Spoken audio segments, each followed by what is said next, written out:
Hello everyone. Today I will show you how to enable night mode camera on iPhone in iOS 18. First, open the camera app on your iPhone.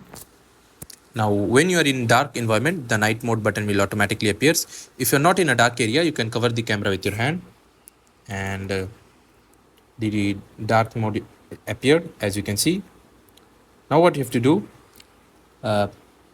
once the night mode button appears, tap on it. This will activate 1 second exposure time, which is essential for taking a night mode photo.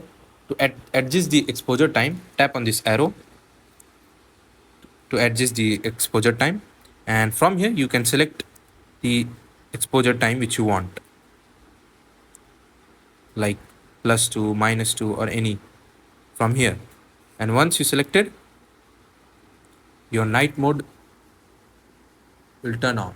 You can either turn night mode off, reduce the exposure time, or increase it. The darker the environment, the longer the exposure time. You'll be allowed to set up to a maximum 3 seconds in very dark conditions. Once you have selected the exposure time, take the photo for best result.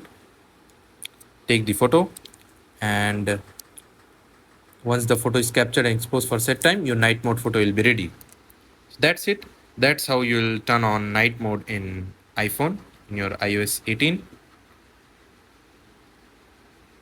That's it. Thanks for watching. See you in next.